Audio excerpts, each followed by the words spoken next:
Good evening, ladies and gentlemen. What a great turnout for this symposium. My name is Peter Weiler. I'm Vice President for University Relations, and I am just so thrilled to welcome you to the 10th Annual Shirley Povich Symposium. Thanks for coming. This event began in 2006 and is generally sponsored by the Shirley Povich Center for Sports Journalism and the Povich family. We have an amazing lineup for tonight's conversation. Sports writing then and now, with a look at past and future, with a terrific panel.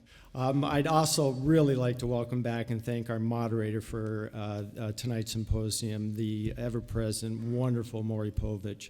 Where's Maury? Maury, along with his wife and former trustee Connie Chung, and have generally supported this symposium. And Maury, thanks to you and David and Lynn. I know David and Lynn are here. There's Lynn, and where's David? David, would you both stand up and let us recognize you?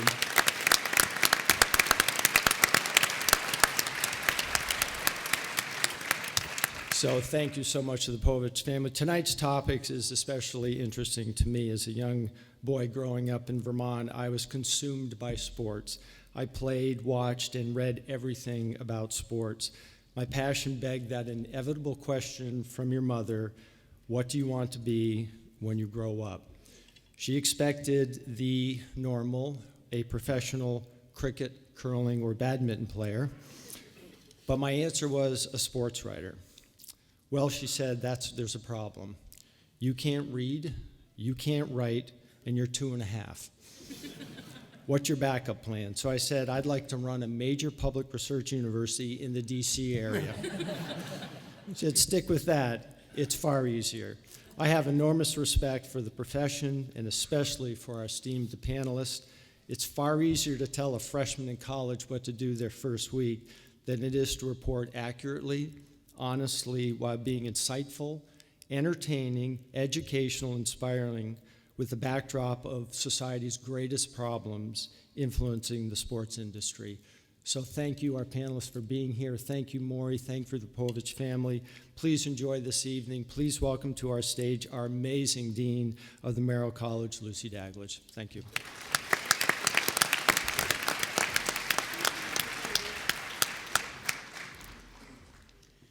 Thank you, Peter.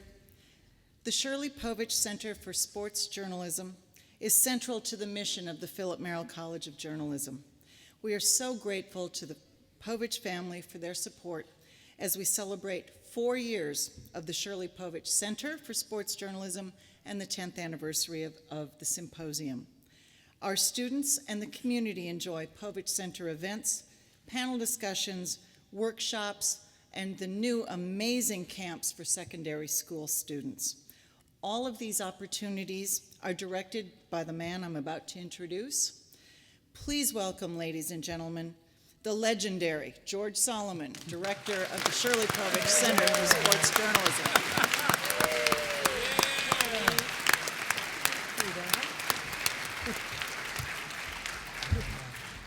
Thank you, Dean Douglas.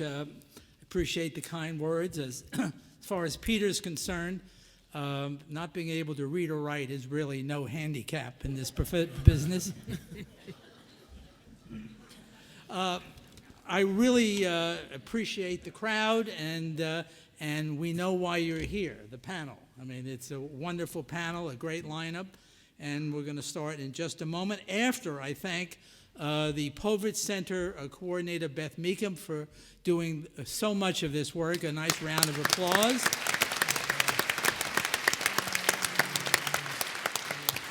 And I'd also like to thank the Philip Merrill College of Journalism and its dean, Dean Douglas, for the great support of the Povich Center. And would like to thank the Povich family for what they've done making the Povich Center a reality. Earlier in the day, we gave the Distinguished Terrapin Awards out at a luncheon, and Tim Kirkagen, Pam Ward of ESPN were both the winners. You can applaud.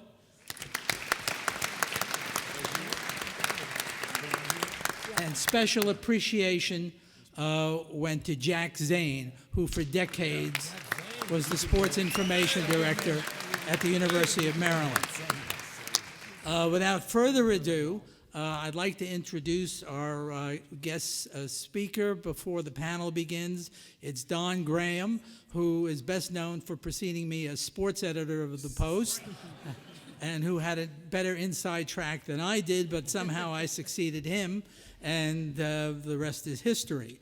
But I heard Don talk about Shirley Povich, whom the center is named for, at the Herb Block Awards evening presentation, and I was so moved I wanted him to talk about Mr. Povich, and particularly to the students who are here, about what he meant to journalism, the Washington Post, and to all of us. Don?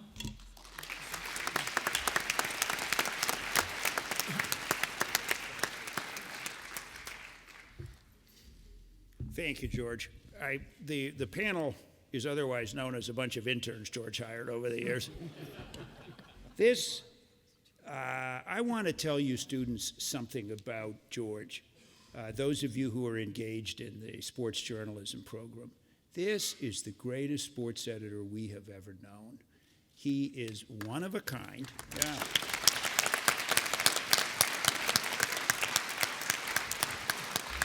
I'm happy to take credit because he is right. I was sports editor of the Post for 1973 to 4.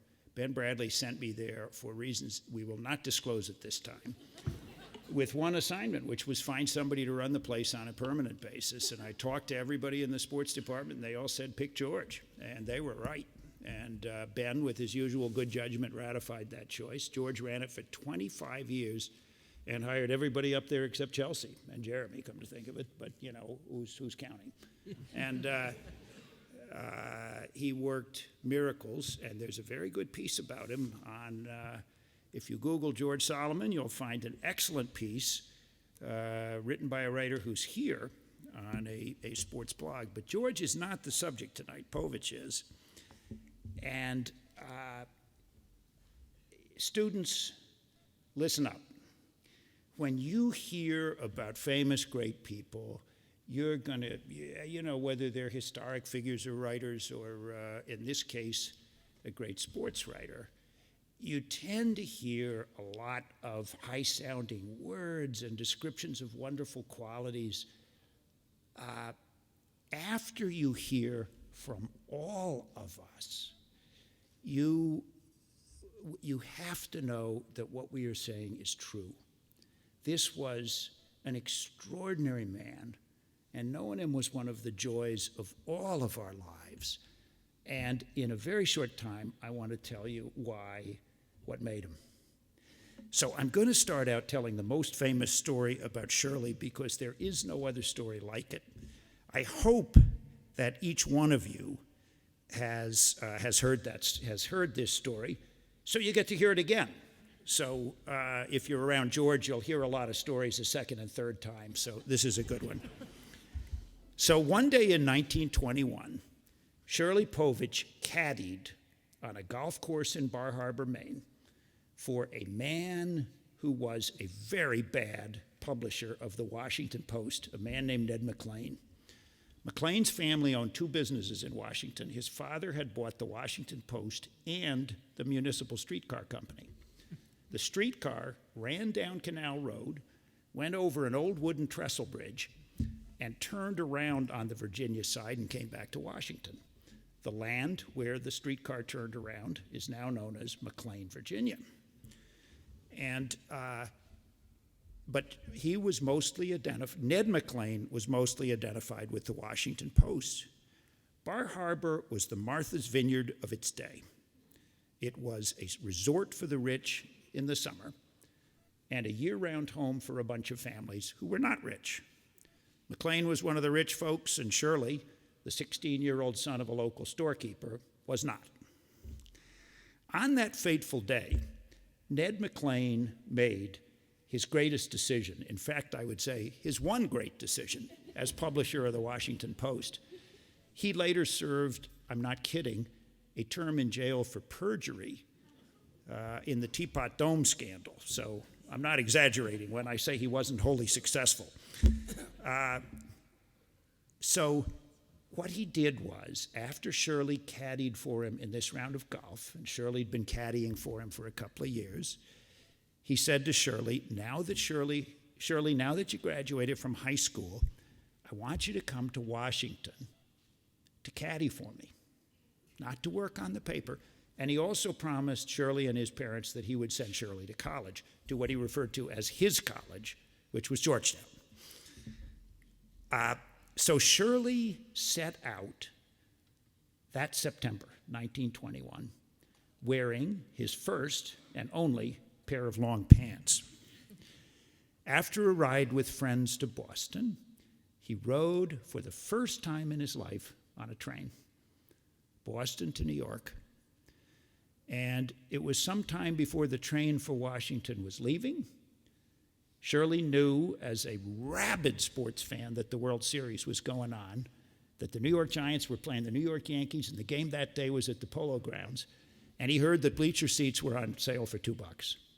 He went to the Polo Grounds and was told the bleacher seats had sold out.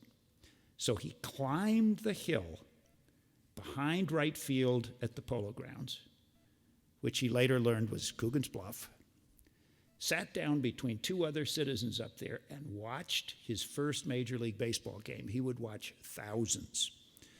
He said that actually he watched the left fielder, the third baseman, the shortstop, and once in a great while the center fielder when he came over to left. He wrote, Babe Ruth, Frankie Frisch, and Casey Stengel played in that game, and I never saw any of them. On to Washington.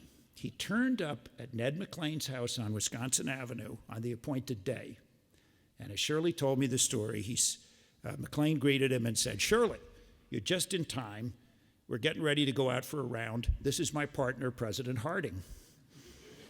Shirley said this was great company for a young man from Bar Harbor, where the leading celebrity was Otha Jellison, the postmaster.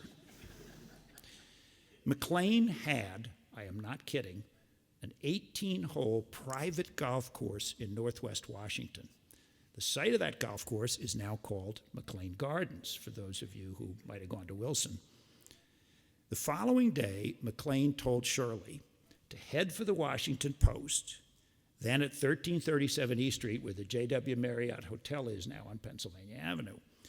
And he said, Shirley, go talk to the business manager, Arthur Marks, and tell him that I told him I want you to give me a job. So it will give you a job.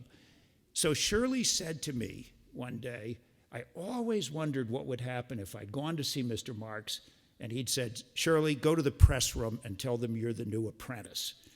But he said, I looked so disorganized and confused and irresponsible that he thought the newsroom is the only place for this kid. So 4 years later, Shirley Povich, aged 20, was the sports editor of the Washington Post, the youngest sports editor on any newspaper in the United States. In the meantime, he had covered a once-in-a-century event, we hope, the victory of Washington in the World Series.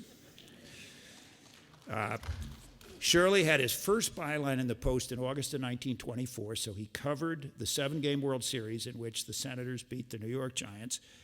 And how excited was Washington at that triumph? Shirley told me that he covered the parade, which was mostly fire trucks and police cars. And the parade was joined by the fire engine, the only one, from the suburb of Cherrydale, Virginia. And the fire engine bore a sign saying, "Let Cherrydale burn." He covered every big story in baseball, football, boxing, and horse racing for the next 65 years, 70 years. He covered Ruth and Lou Gehrig, whom he preferred as company, and Walter Johnson, the Senators' great pitcher, whom Shirley adored. He loved to tell the story of how he took Johnson late in his life to see the then young fireball pitching sensation Bob Feller of the Cleveland Indians at Griffith Stadium. All the Poviches know this story. So he saw Feller pitch the first inning, and Johnson looked at him and poked Shirley in the arm and said, "He's fast." About the fourth inning, he poked Shirley in the arm and said, "He's really fast." Shirley knew that Johnson would not lie to him, but he also knew Johnson was modest. And he said, "Walter, is he as fast as you were?" Johnson said, "No." Johnson pitched 110 shutouts. The top guy and current active pitcher in Major League Baseball has 13. Shirley's life and mine intersected soon thereafter, though only I knew it. A tiny Washington Senators fan, I learned to read on the Post sports page and started reading Shirley. I had the common experience of Post readers. My favorites were Shirley and our great cartoonist Herb Bloch. My dad said that in the 1920s, 30s, and 40s, before Herb joined the paper, Shirley was the one reason most of our subscribers read the Post, and you could therefore say that, but for Shirley, the Post would have been very unlikely to survive those years. Richard Nixon, no fan of the Post even 18 years before Watergate, once told my dad that Shirley was the only thing he read in the paper. So, for no reason, I will tell you the story George referred to that involved Shirley and Herb Bloch. So Shirley was, as a former caddy, quite a good golfer with many tricky shots around the green. Herb was not. Herb Bloch, who did the greatest cartoonist in history, was a dreadful golfer, although he studied the game intensely and obviously had considerable manual dexterity. He read books, he took lessons, but he could not play. So Shirley tells this story about him and Herb going out one spring morning, first game of the year. And Shirley hits his drive, down the middle, and Herb stands on the tee, waggles his club, adjusts his elbow, and, does a practice swing, and takes a mighty swing and just tops the ball about 10 yards. And he looks up at Shirley and says, "That Arnie Palmer is full of shit."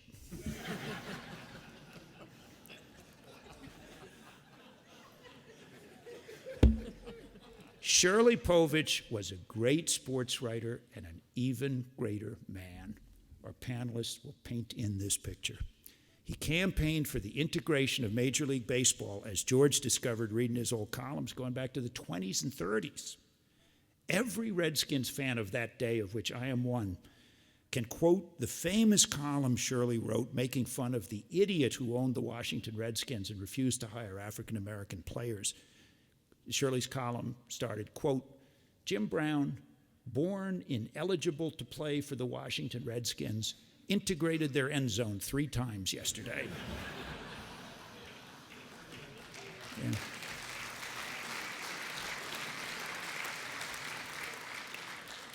I want to pay tribute again to George.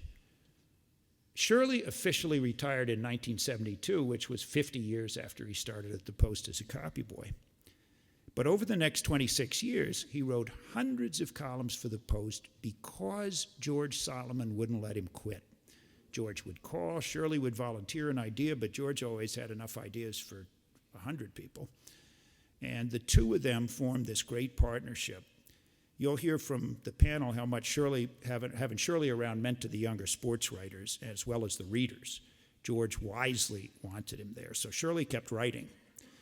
When Cal Ripken broke Lou Gehrig's record, there were 2 people in Camden Yards who had been there when Gehrig made his famous speech, "The Luckiest Man on the Face of the Earth." If you want to, go back and look up Shirley Povich's column from that date. It's amazing.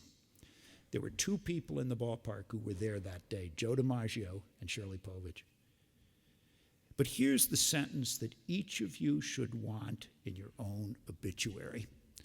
There are about 30 people in this room who knew Shirley, and every one of us loved him. Now, George and I have known people for decades of whom we can say that we never heard anyone say a good word about them. But in Shirley's case, the people who knew him can't stop talking about him. But now I'm going to stop. But one more story.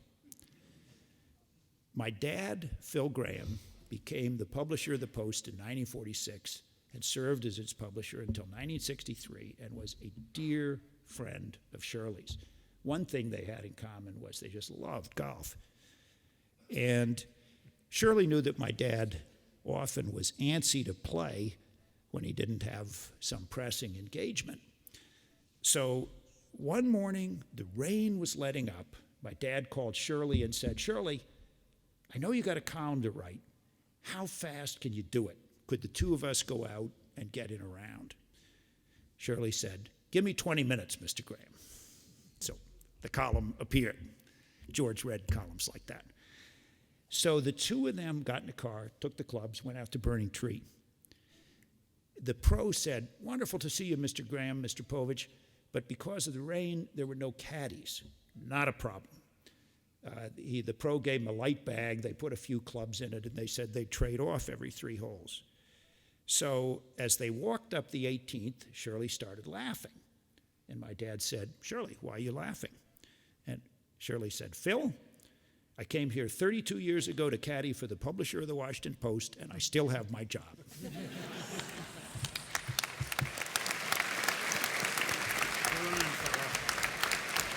Take it away.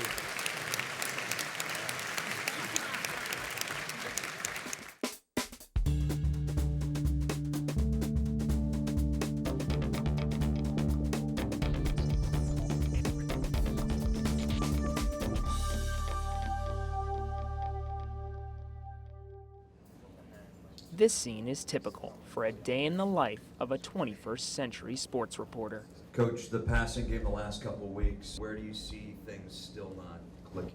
Quite a change from 1924. That's when the legendary Shirley Povich first put type to paper for the Washington Post. For the next 75 years, he would stand watch over some of the most defining moments in all of sports. And wrote about the great athletes of the century, from Babe Ruth to Cal Ripken. He could just take the magic word and just make them dance off the newspaper. But it's a different world today. There are myriad ways, obviously, in the way that things have changed, the relationship of the media to athletes, the relationship of fans to athletes, what we read, how we read it. And what does your average sports reporter have to know? You got guys on TV that are writing columns. I mean, guys that cover games, you have to do a blog. You got Twitter, you got Facebook, you got all these things. All these new tools mean anyone can be a sports writer. But Povich believed you had to earn your stripes. Those like him still say there's a difference between watching a game here in the stands and here in the press box. When I was at the Post and reporters were sent to cover events, they were sent there as journalists, not fans. Now even that is changing. SB Nation, one of the top 10 largest sports websites in the world, says they cover sports using, quote, professional brains with the heart of a fan.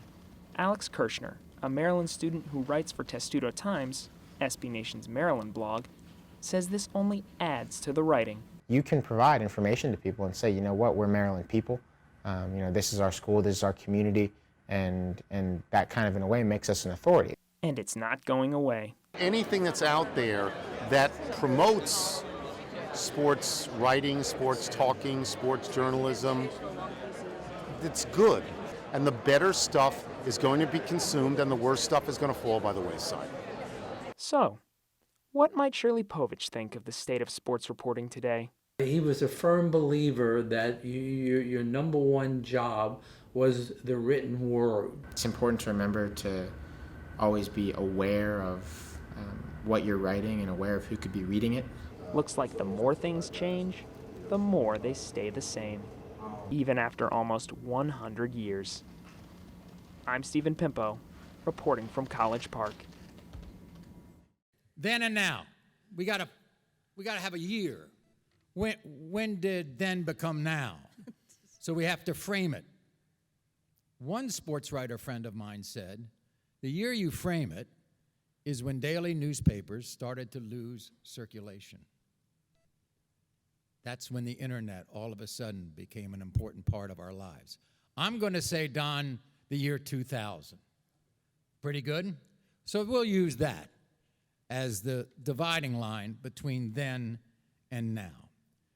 I want to ask Tony, would you want to be in the now?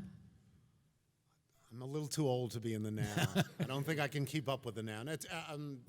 Mike and I were talking about this today. It's really different. I mean, I stopped writing on a regular basis around then. I mean, PTI started 2001, And then I just was dabbling with these dopey columnettes that I used to write when I had nothing to do in order to, I guess, keep medical coverage at the Post. So I needed that. That as you become older, medical coverage, quite important. I don't want to be one of those people who says that in my day it was great and now it's terrible, and I'm not going to say that, but it's significantly different for me now. It seems social media is beyond me. It's extraordinarily important. Things go. It's wildfire now. And the most telling example I could give happened this week at the University of Missouri. I mean, they had this protest on that campus for weeks, and none of us heard about it. We didn't know anything about it. And then in a span of 48 hours, the football team got involved. It got on television. It got on radio. It got on the internet. And suddenly, in the middle of the morning, a president of a university resigned because it had just become wildfire. When I started, that didn't happen. You didn't have access to hundreds of thousands and millions of people just because you wanted to. There was no such thing as Twitter. If you looked at a game and you were an alum and you didn't like the coach, you sat in your room with your friends and you say, fire the coach. That's it. I mean, nobody else heard you. It didn't matter. Now you can say fire the coach, and you know what? Because you had it happen here.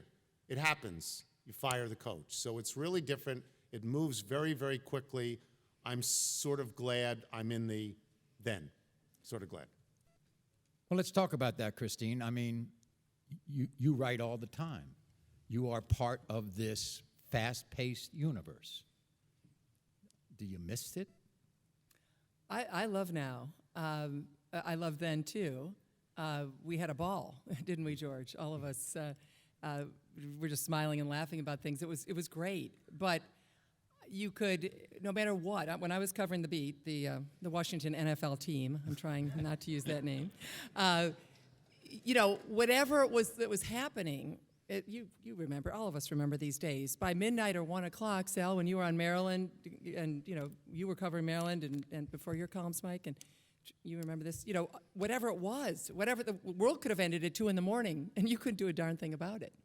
And basically what was our deadline for the Bulldog was 7 p.m., I think, the next night for that first edition. So other than maybe going on a radio show, that was it. And I think one thing that concerns me is today's journalists, all you young people, so many familiar faces here, I hope you have the longevity that we have up here, because you're going to be able, you already are, the young people today, working 24/7. It never shuts off. If something happens, if one of the NFL players in town gets arrested at 4 in the morning, and that did happen when I was on the beat, you would now be writing, you'd be tweeting it, you'd be writing a story, you'd be on radio, and you wouldn't sleep. And so will we burn out young journalists? That's something that is certainly a concern.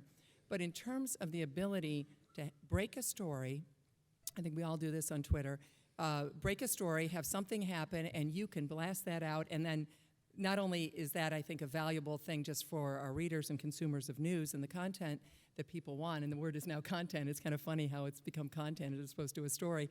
I think that's, and by the way, you can break and have on Twitter a 1,000-word or 2,000-word column or story. It's still, you can write longer, and you can still do those things. I do believe that is possible. But the idea of having that just explode on Twitter, you can watch it happen. That's pure fun. And the notion of you are making an impact immediately. That, Maury, I have to say, that is a blast. And so the only... Impact with whom? The impact, well, with your Impact readers. with everybody who's on Twitter? Well, on Twitter, or even more. Here, I'll give you an example. Here on this campus, I was at the Maryland women's basketball game against Princeton. It was the NCAA tournament game, really good game. Some of you were there.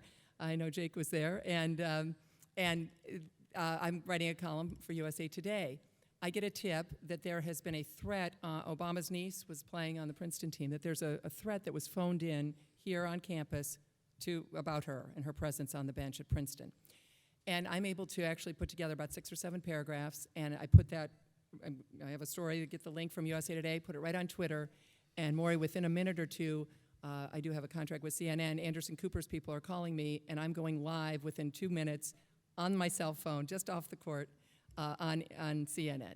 Now, by the time we would have had our first print deadline, that story, thankfully, was done. Nothing happened. She was fine, and it turned out that the threat was just a phoned-in threat. By the next day, I think it was 1 or 2 paragraphs in USA Today. So it had run its course before we had a newspaper. Some might say that would be a good thing, that you just didn't know, it ran its course, and most people would have been happily ignorant, and that's fine. But for those of us in journalism, that's just a great, great adventure to be able to have that, break it, be able to do the TV, and then also try to write a column on Deadline, a game that I was not even watching at that time. Michael, you said something the other day that I heard, and to me it was blasphemous. You said you're not as good a writer today as you used to be. Why? Because I don't do it. I don't do it very often anymore. I write for ESPN.com. I write maybe once every couple of weeks until NBA season. One year I wrote 200 columns for the Washington Post. I was your father was my idol in a lot of ways. He, of course, wrote 5 a week. Yeah, at some point he said 6 a week. Yeah. So plus a game story and a sidebar. So, yeah. You know, I think 209, I'm told, I wrote pieces that year. I write 20 now. You can't, it takes me 4 hours to do what it used to take me 45 minutes to do. And that's just a natural course. Anything you don't do as often, you're not going to be as good at. And that's a choice that Tony and I have made. I mean, there's a sort of a reinvention, if you will. And there are things I do now that I enjoy more. There are things I do now I don't enjoy as much. But that's just sort of the way the world turns, literally, in this profession. For those of us who have transitioned, at first just willingly and then excitedly into television and other forms of communication, now, and I will tell you this. So Sunday, there were 16 consecutive years from 1990 to 2006 in which I covered every Redskin game except 2. And I think those 2 were because I was in Sydney. So I couldn't cover them from Sydney at the Olympics. So 16 years, every Redskin game. Now, there's not one game that is going to fascinate anybody to the level of interest that justifies going to that thing. And so now I literally sit in a man cave with an 80-inch TV and 2 50-inch TVs, and I tweet about all of it. And at first I just thought, this is preposterous. I don't care about Twitter. I really don't. I don't read it because I would react and I'd be fired already. Wait a minute. You tweet. Come on now. I tweet. I don't read it. I don't read other tweets. I mean, literally, I don't. But I tweet all day Sunday. And what I find is the reaction to it, the volume of reaction, having nearly 2 million Twitter followers, I'm not even sure I know what that means. And I'm sure Tony is wincing because he doesn't know what Twitter is yet. But that is the new Sunday, Maury. That is the new Sunday. Well, let me ask Chelsea. You tweet during a game when you're covering it? Constant. I think people unfollow me. Put a microphone up here, Chelsea. Sorry. I think people unfollow me because I tweet so much. Yeah, it's not good. Yeah, it's a lot. What do you tweet about? I try to keep it to baseball, sometimes thoughts, but it's baseball. What's happening? Are you tweeting on the game itself? Yeah, as much as I can, avoiding play-by-play, but just throwing out stats, and it's sort of an expectation. Do you make judgments on plays? Do you make judgments on people? Carefully, but yes. I mean, I think that the context at that point, it's sort of like, well, I wasn't there, but when, these guys were writing, the importance of a game story then was what happened, but also the context, and I think it's sort of become, a little bit micro now into every tweet. You're kind of adding context. Your job is to be there, not only write the game story with context, but sort of provide it throughout. Who reads you? Who reads your tweets? My parents. A lot of very. I mean, do you have followers? You have a lot of followers? I do. I count them. Daily. No. I have. Yes. Are they fans mostly? Yeah. Yes. And they all. Do they tweet to you? Yes. As they're watching. Yes. I don't believe what you said. It didn't happen that way. Not what I saw. This guy was a bum. He didn't look that good. All the things you shouldn't read. Right. Yes. It's a lot of thoughts. There are a lot of thoughts there. Yeah. But it's interesting. I mean, if I mess up, I know it immediately, so I guess that's good. But it's constant interaction, whether you want it or not. I'll give you a perfect example. Saturday night. This is not a Sunday example. Saturday night, a week ago, Miami has this incredible play with Duke in this game, which is going to cause a firestorm. Well, I don't know that 20 years ago, people have to wait until Sunday to even figure what that is. I stopped whatever I was doing Saturday to literally go on a Twitter rant, which I hate this part of it. I hate this part of the now. That rant reached more people than my column would have the next day 20 years ago.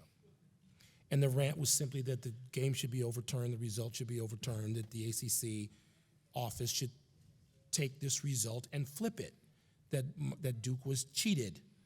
And so that's the perfect Twitter example, something that everybody's going to react to now. And if you don't react to it now, the time will pass.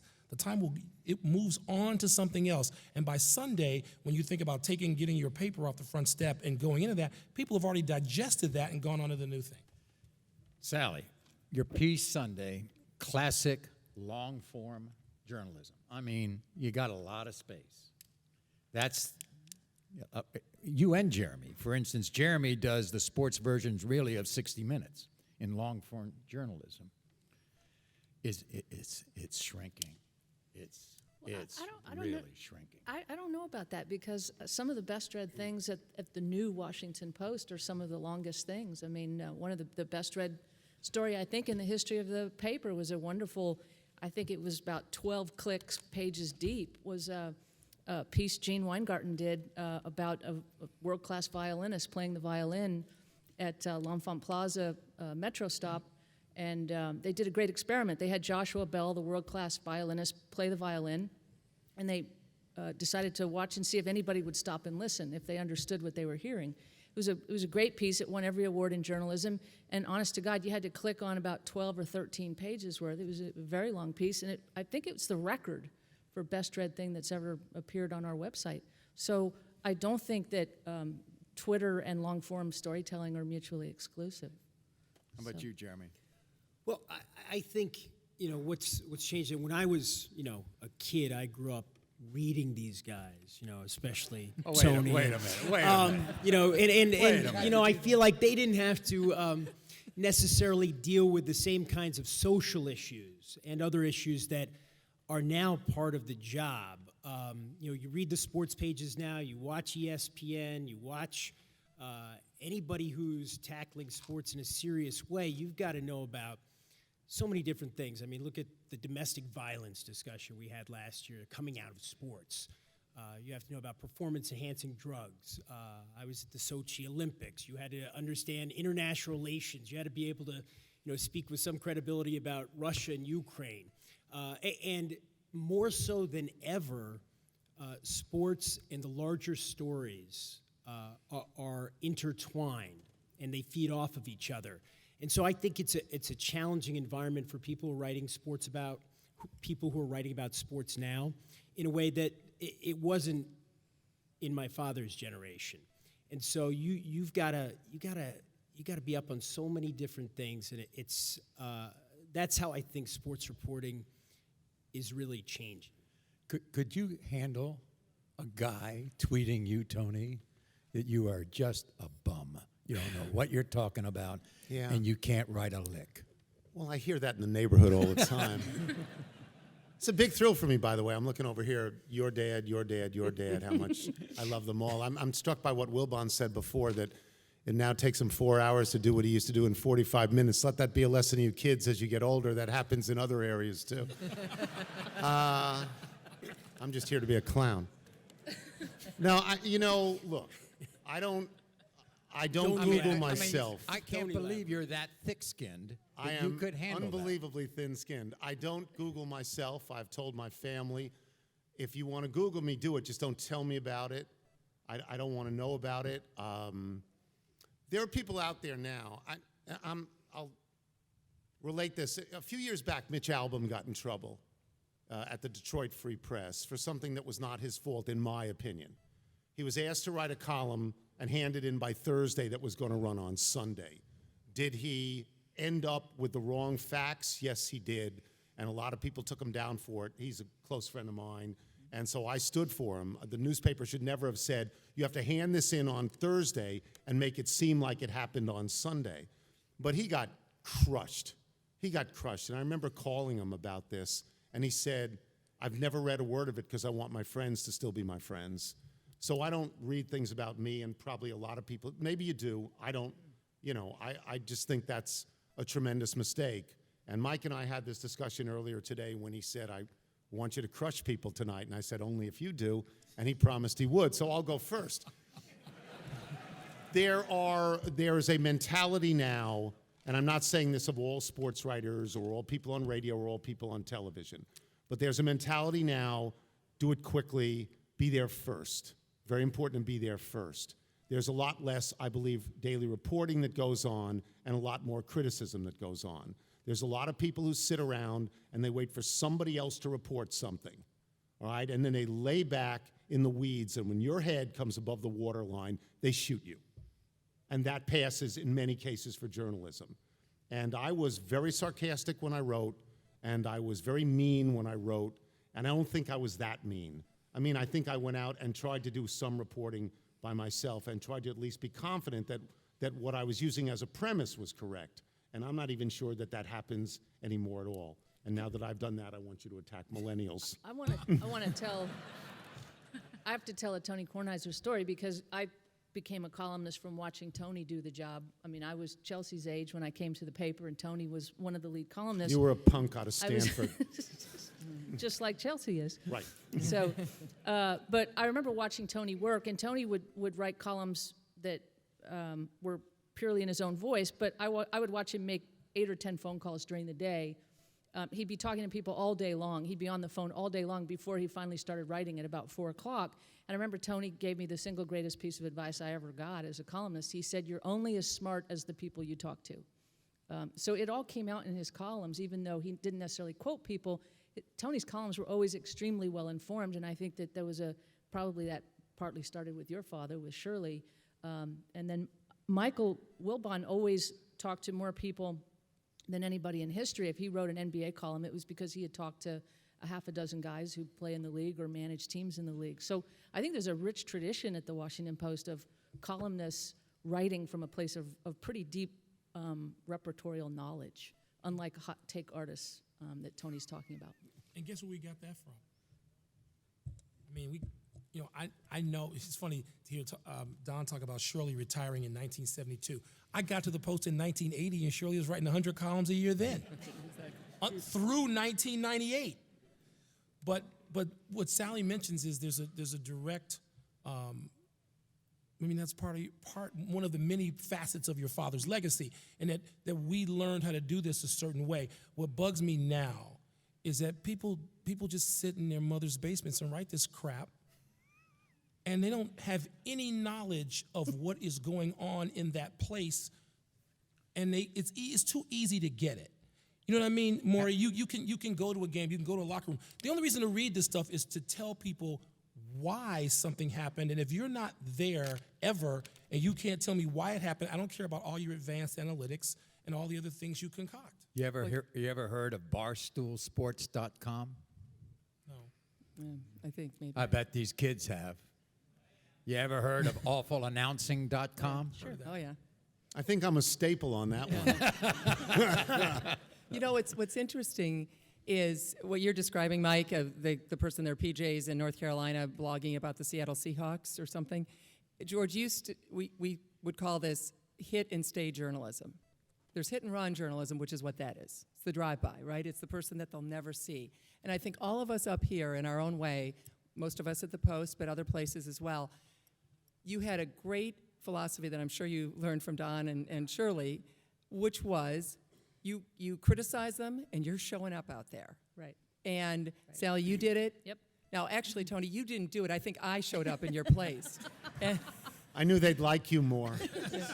so Joe Gibbs would call at 6 in the morning and said, and wake me up and say, hey, that story, that was all right, but the headline. And I said, well, somebody else writes the headline. How many times have we all said that? But also it happens to be true. And then Gibbs would always say, I want to see that guy who writes the headline. Bring him out here one day. But the point, though, is there was accountability. That they knew, and I say this to people all the time, I'm sure all of you do, hey, it's a two-way street. Here's my cell. If I write it, whatever I'm doing, and you don't like it, I want to hear from you. because the only way you have longevity, I mean, look at us. You know, Mike and I are exactly the same age, so we've been around for 35 years, and Sal, 33, and these kids, whatever, Tony, 40-some years. Anyway, but the only reason why we're sitting here before you is, in addition to having these great opportunities and being launched by these wonderful people and the icons of our business, walking into the pages of a journalism textbook, going into that 5th floor of the Washington Post every day, was because we, whether we even made a mistake, we still had those values of personal relations and treating people right, and an occasional thank you and please, and just doing those old school things that are not old school at all, because that's the way for the young people in this room, you're gonna have a long career, is to play by those rules. And these fly-by-night people who do this stuff and then just what, clickbait, right? Just to try to get clicks, that's just not gonna last. There's just no way that's gonna last, but the hardworking journalists will absolutely last. But I have to say, in my opinion, though, the best young sports writing in the country is coming from places like Deadspin. I mean, I think, like, you know, Will Leach's creation there was absolute genius, and he himself is you'd never call Will Leach a fly-by-night writer, or Tommy Craggs. I mean, these are really bright, creative, young journalists, and I thought that, you don't think they're in a gotcha business? I don't. I actually read Deadspin daily, and I thought that Diana Moskowitz's reporting on the Greg Hardy thing, I mean, unearthing the case files from the Greg Hardy domestic violence, I mean, they do impactful journalism over there. Not all the time, and there's a lot of stuff that, curls my hair, frankly, but I read them, and I think they've turned out some of the best young sports writers in the business. Jeremy, what would Dick, your dad, do if he was part of these guys who shot you from the weeds? Well, I think, I've been sitting here listening to these guys talk about what matters now, the right way of doing things. I grew up in a house where, my dad was tireless. He was considered a workaholic in a business full of workaholics. And his first rule of journalism was that your most valuable tool as a writer and a reporter was your feet. And you had to go places. You had to get on planes, you had to get in the car, you had to knock on doors, you had to do that kind of work for your writing, for your reporting, for your books to make an impact. And I think, he would have a problem with what, Tony and Michael are spelling out here. And in terms of, and he didn't like gotcha journalism. He wasn't a fan of Page 6 on the New York Post, in which he found himself a subject more than he liked. I think it would have turned him off. I think he was a gentleman.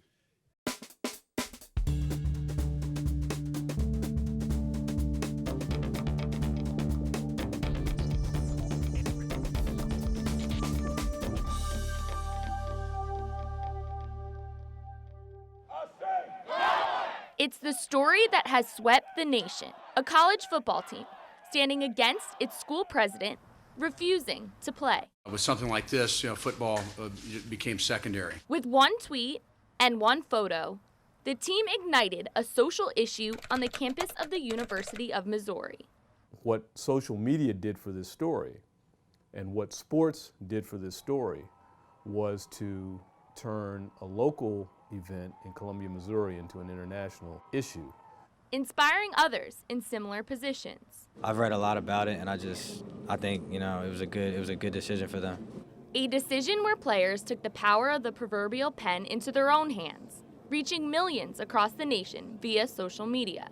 For social media, if you had a soapbox, the only people that could hear you were people within earshot of that soapbox. Now that your soapbox is digital and on the internet, any and everyone plugged into the internet is going to hear what you have to say. Which has given sports journalists a platform and opportunity to express their beliefs on hot-button issues. I think there's always an important place for advocacy journalism. When you do the story, you have to be fair, and you have to find the right balance. But, sometimes there is clearly an aggrieved party. Which poses the question, is sports journalism held to a different standard? Generally, I would say no. My view is that sports journalists, their responsibility, their ethics rules should be no different than for any other reporter. And if you want to be known as a reporter, then you should not be advocating. Which hits journalism at its core.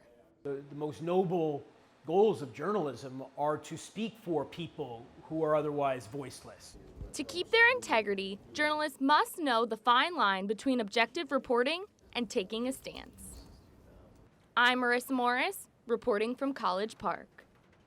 Chelsea, it used to be, and I think these writers would agree, in the then days, you could be friendly with players. You could be friendly with coaches. You could be friendly with managers, maybe even owners.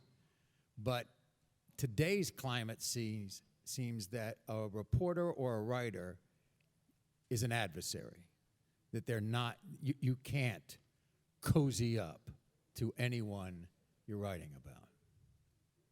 Not knowing what it was like before, I think there's certainly more of a feeling that it's adversarial just because we all are sort of always on watch now with social media. It's sort of like, it's so easy to say gotcha to a player doing something that might otherwise not have been noticed. But I think all these things that they've been talking about in terms of being there the next day if you write something critical, saying thank you, just being kind of a normal human, really are the things that I was told when I got on the beat that would pay off. And if you're there every day, they still pay off. And being respectful on Twitter, understanding that it's the same thing as an article. It's just because it's 140 characters, it's easier for them to read, if anything. It's easier for everyone to read, so you're almost more accountable. And, I think that stuff like that gets lost on these people that kind of fire from wherever.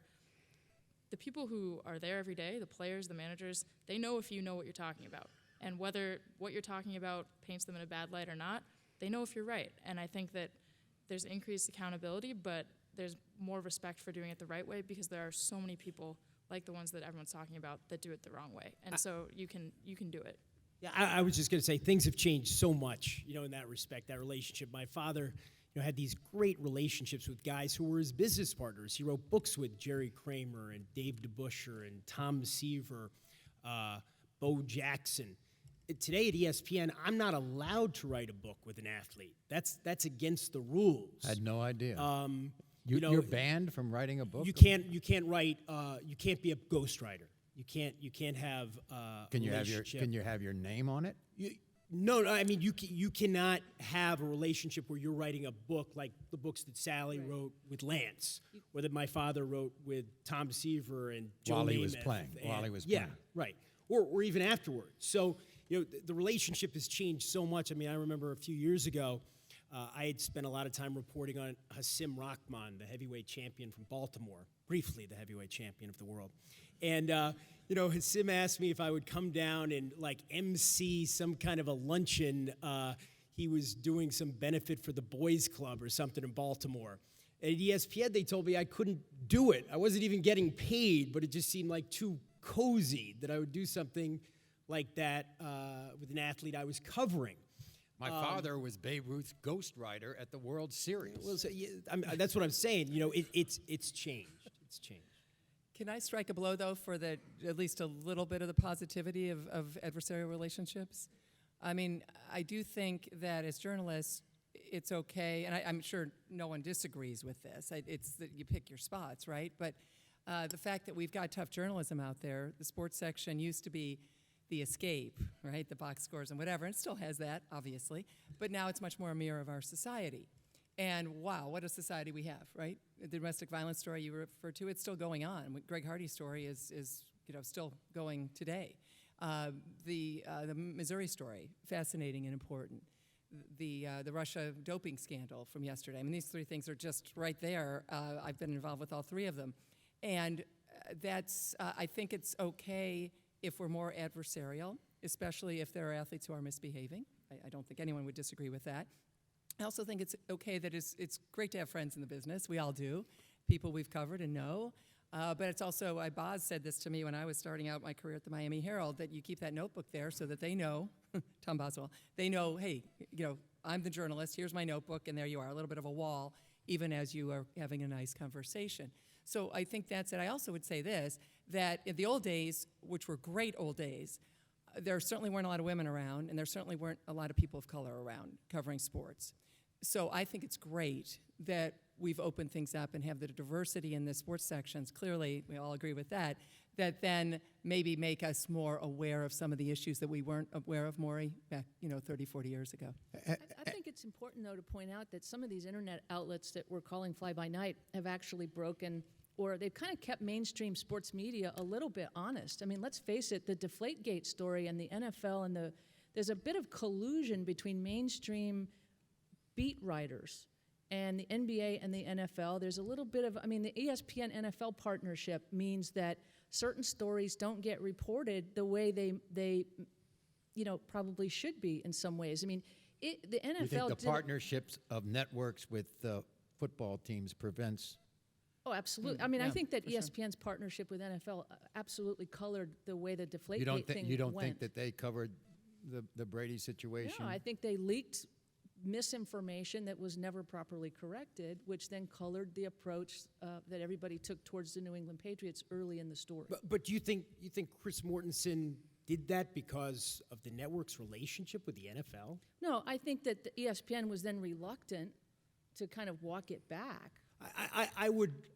I would disagree, and I would say I think that we advanced that story as much as anybody, and I think the long-form story we did on the relationship between the league and the Patriots, the Don Van Natter Don Van report, Natter's piece was great. That's the best thing I saw anybody anywhere in the industry do it. And if our relationship with the NFL prevents us from doing that kind of reporting, it certainly wasn't evident there. Well, but my point is, I think that, and I think I'm not alone in this, I think a lot of people have an issue with the fact that the initial report that came out that literally colored the investigation from the start was erroneous and has really never been, I think, in a satisfactory way, cleaned up. And it took internet outlets and it took non-mainstream media reporters to kind of keep mainstream media a little bit more honest on some of this stuff, I think. There's no doubt that websites break a lot of stories. Yeah. Yahoo Sports breaks a lot of stories. They've got a pretty good newsroom. And the question is, I assume, Michael, you don't want to throw out the wheat with the chaff. You don't want to. Yeah, I'm a little bit reluctant to sort of characterize. People are independent. I don't take any marching orders from anybody in Bristol as to what I talk about at 5:30, ever. Ever? Never. Ever. Okay, so let's get that straight. Never. And They've never said we don't think you should. They don't talk to us. They don't talk to us. So anything that well, comes. who can talk to you? No they one. They could. They don't. And so anything that comes out of our mouths or anything that comes from me, whether it's on Twitter or on ESPN.com, comes from me, just like it did when I was at the Washington Post for 30 years. And I see a lot of crap on some sites as well. They have to be walked back. And sometimes people in mainstream media first of all, half the people on these sites came from mainstream media. I was just talking to a buddy of mine who's from the New York Times who went to one of those this morning. Here come the league. So it's so incestuous. I'm reluctant to characterize what, you can look at any organization, whether it's a newspaper, magazine, online service, and you can find great reporting and stuff that nobody would be proud of. Let's face it. That's easy to do, and I don't think it can be characterized in some full way. We have to be very careful. Tony and I do this. Who reported it? Don't tell me Yahoo reported it. Who would Yahoo reported it? Who would the LA Times reported it? Not just that the LA Times. This is a day and age in where people now are their own brands, right? The individual reporters are their own brands. People do things. They're on Twitter. They're on multiple platforms. Sometimes, as Christine just talked about, CNN will call her because she's under contract with them while she was writing a column for USA Today. So I don't really care what CNN or USA Today thought. I'm looking at what Christine Brennan said. And her reputation will decide, her work over a period of 30 years will decide what I believe in. So I'm still skeptical of a lot of these places. And you don't even go there, do you, Tony?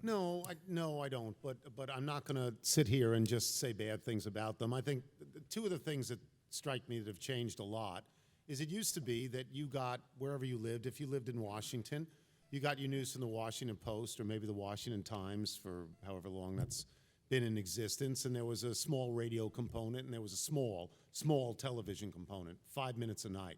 That's all it was. And now you get your news from a lot of different places. Some of them are good, and some of them are not so good. Now there's 4 or 5 different television stations that are just devoted to sports all the time. And now there's this thing, the Players Tribune. Now what you see with players is, I don't want to go through the same process that I used to, where I'm going to tell you my story, and I'm going to depend on you to tell it the right way. I'm going to tell it myself. I'm going to tell it myself. I'm going to have my own website. I'm going to have my own forum. I'm not trusting the filter that you're going to put to what I say. And so what there is now is just, it's the difference between going to a fast food place and going to a classic diner where the diner menu is 60 pages long. Some people like me that get old, I can't go through 60 pages. But young people today have so many places where they can get the news, and the responsibility now is on them as to what they believe and what they don't believe. And they have to be more discerning, I believe, than they ever have. Because when your kids, readers or viewers or whatever. Yeah, because when your kids come to you and they say something, you say, well, where on earth did you hear that? Well, I read it on the internet. And you have to teach them it's not enough to just read it on the internet, that everything that's printed, not everything is correct. But more and more, to Sally's point, more and more things are out there that are often correct. I marvel at TMZ. I'm stunned at how great TMZ is. Shoving microphones in people's faces? They get stuff that nobody else gets. The National Enquirer, which used to be a pariah for all of us here, broke a lot of good. It doesn't mean everything they get is right, but they get a lot of things right. So I don't think we can sit here anymore and automatically look out at an industry and say that's crap. Don't even listen to that. Right. Because there's a lot of things that work in a lot of places, and people are trying hard to actually get at some sort of truth. And athletes now, we cover athletes and we cover teams. Athletes don't want to just talk to us. It's very perfunctory now. It's really not nearly as good as it used to be unless you've got a lot of time to put into it. I think if you're not careful, you end up sounding like one of those people who thinks the Bible should still be in Latin or something. You know, I mean, the bottom line is we're living in the middle of an industrial revolution, and that's incredibly exciting. And you can either sit around and say, gee, I wish there were still paddle boats on the Mississippi, or you can say, isn't it marvelous we're getting to live through this and work through this as an industry? When you take a look at what you do in the locker room, Chelsea, all right? You're there, 100 and, I don't know, you're covering most games, aren't you? Yes. Right? Tell me about, what's the atmosphere in the locker room when you show up? Is it controlled? Very, yeah. I mean, way back when I used to be a sportscaster, I used to walk into a locker room, and you go to a locker, and there's a guy, and you start talking. Can't do that anymore, can you? You can. The players are very aware that you're there to do that and have found numerous ways to avoid sitting at their lockers to talk to you. And I think there's just or maybe that's just me, I don't know, but there's just a greater awareness, I think, and of the fact that... Are they put off? Not all of them. I think it's... Do they shield themselves? Some do. I don't know that it's any more than what these guys had to deal with, but just from what I've heard and sort of the experience, it's like we talked about before. There's just a sense that there are more ways to be misquoted, misrepresented, more people without the kind of accountable outlet behind them that can say whatever they want, and people believe it or they don't. And I think there's just more of a widespread paranoia, and I completely understand it, because if I were in their shoes and people were filing in and out, firing tweets from wherever they want, I would think, who can I trust? And so I think by being there every day, I get the people at their lockers that say, I know who you are, I know you'll be here tomorrow, and I can yell at you if you mess up. But it's definitely controlled, and I don't know that it's any more controlled, but if it were, and I have a sense that it might be, I completely understand why, because I get stuff fired at me from all angles. I can only imagine if you're a professional athlete, what the stuff they see on social media, the stuff their families see, and they have to be very careful about kind of who they let into their world. I don't even think it's a matter of paranoia as much as it's media branding, and these kids are media trained and media branded coming out of the gate to an extent that they never were 20, 25 years ago. I mean, when Mike and Christine and I were, Chelsea's age, there just wasn't, Michael Jordan wasn't, it took years for Nike to turn him into, the commodity that he became. Tiger Woods was just a very different young man because of the stamp that was put on him immediately by his endorsers. And that's true too. Like the Nationals teach their kids how to deal with the media the whole way through, to the point that I'll walk up to some and they're very polite and they stand up, but it's very formal. There's a wall immediately because they've been taught, look me in the eye, be polite to a reporter, say what you're supposed to say, and sit back down. You know, don't give anything more. So only by kind of hanging out all the time do you sort of get the color. And, you know, people like Bryce Harper have sort of already learned that, you know, they can kind of say what they want and break away from that. But it's there. I mean, and it really affects how you deal with players because they're trained so well to give you just enough that they don't look bad and then nothing more.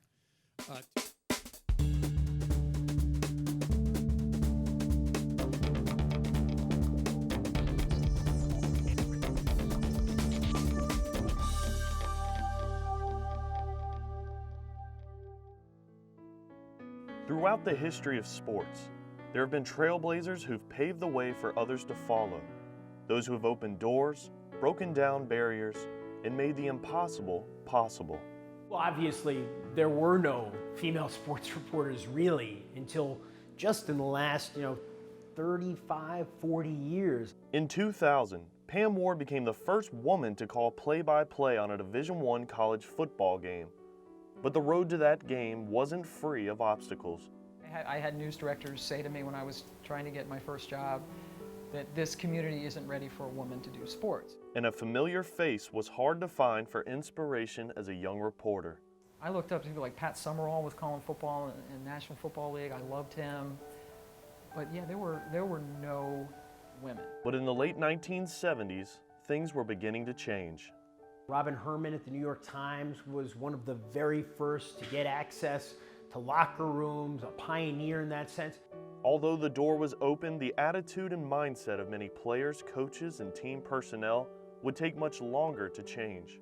I was thrown out of a couple locker rooms back in the 80s. Even when women were permitted in locker rooms, people were like, oh, you shouldn't be in here. And I had to say, yes, I can be in here. Today, a new generation of female sports reporters are filling jobs that were off limits no more than a half century ago. And they have those pioneers to thank.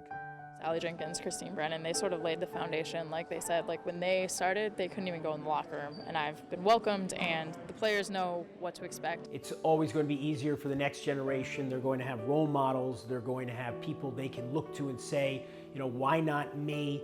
And there have been great strides made. But there still needs to be a lot more done. But above all, never give up on your dreams. Don't take no for an answer, grow a thick skin, and if you love it, just find somebody who will say yes and then take off with it. I'm Mike Tart, reporting from College Park.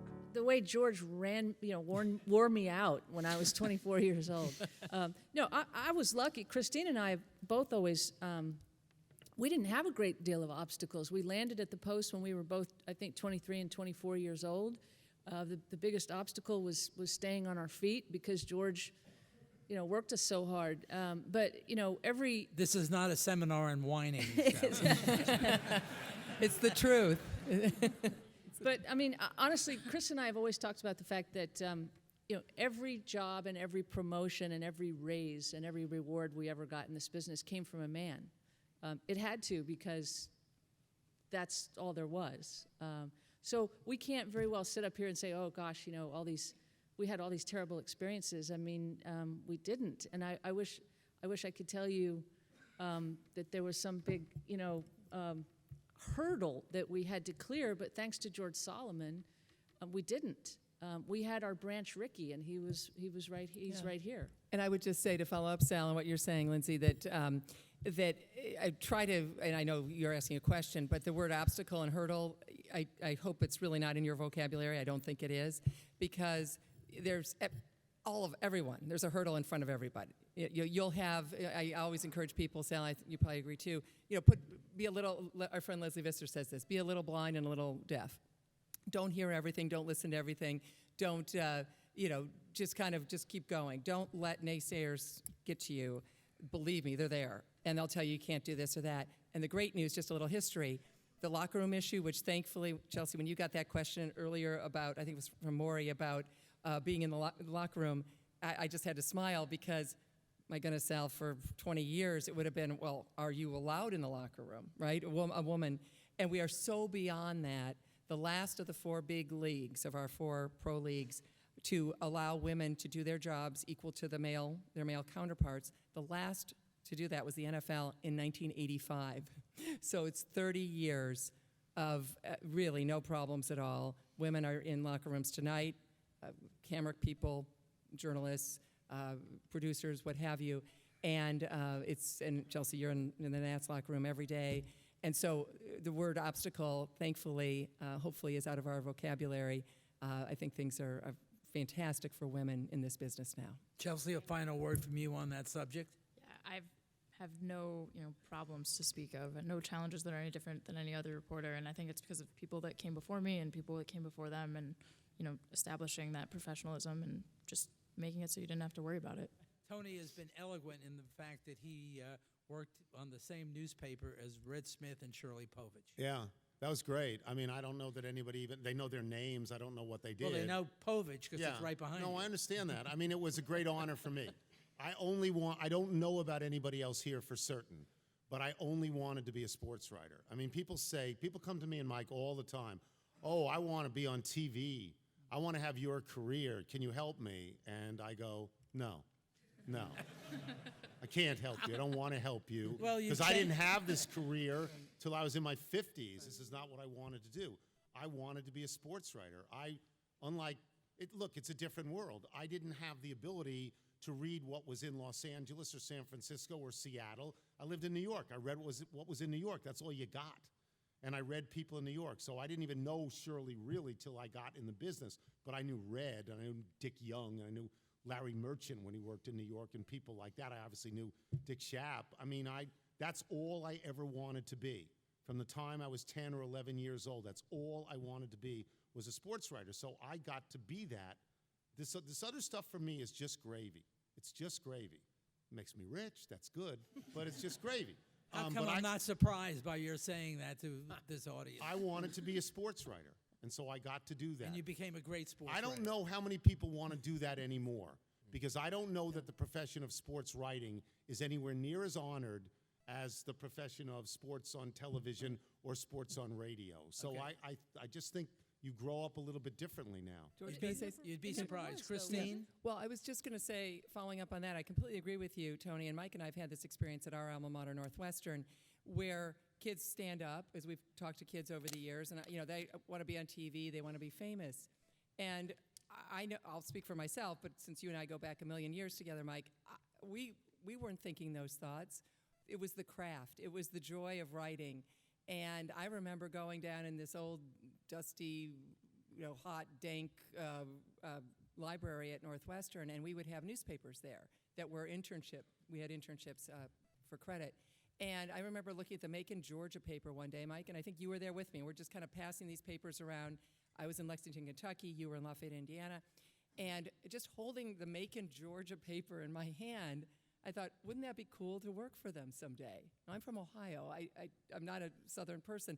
But the idea of having your byline and you could hold it in your hands. And I guess if I could give any advice to the students here, it would be to search for the love of the actual craft and the doing it. And whatever comes, you're looking at people who are very successful and incredibly fortunate and love what we're doing, and we get it. But we didn't come into this for fame or fortune. We came into it because we just love journalism. And if you can capture that, then I think you're really onto something, because first of all, you'll never work a day in your life if you love it, but also because then when the other stuff comes, it will be wonderful, as Tony was referring to. If it doesn't come, if you don't become famous and rich, you'll still love what you're doing. Yeah, but can I put in a word for fame and fortune? No, I said I'm all for it, but if it doesn't happen, you'll still love what you're doing. It's interesting, this thing about what you wanted to do, and you know what, Tony, and I'm a few years younger, and you could start seeing newspapers from other places, but you were right at the beginning. I mean, Bob Verdi and the people I read, I didn't know who Red Smith was growing up. I wanted to be David Halberstam. I mean, David Halberstam to me was the greatest writer to this day that I ever read. I mean, I idolized him and was lucky enough to get to meet him, and he befriended me, and that I couldn't get over that at first, the first few times of meeting and being in the company of David Halberstam. But I think what Christine says there's great value in. I mean, do what it is that you do. I mean, I know it sounds simple, but find what it is that you want to do within this 360-degree circle and just become good at that. Do that because you want to do it. You know, Tony and I came very close to not even doing PTI. I mean, we literally were saying to people, we like what we do. We don't particularly trust you people. We don't know you. We're fine doing what we do. And there were people literally working on a show, and we hadn't even signed our contracts yet because we were uncertain. And so we come from a completely different point of view with this in terms of what it is you should do, what it is you want to do. And I, still go back to, that's why it makes me crazy that it takes me 4 hours to write an hour column now. Didn't you guys, didn't your original, when you started PTI, didn't you guys both insist that you would do it, but only if it meant you could keep working at the Washington Post? Yes, and we did. Yeah, we had no faith in the fact that it would last because we looked at ourselves in the mirror and we said, how could we be on television? Who is going to pay attention to this? We were not poodles. By the way, when PTI first came on, all the rest of us looked at the show and we went, that's television? They've been doing that in the office for 20 years. Exactly. Yeah. Well, I would tell the story that no matter which department was next door to Wilbon and Kornheiser's office, the department head, whether it be Outlook, Book World, or whatever, would come in and say, can't you tone these guys down? Right. And my answer was always no.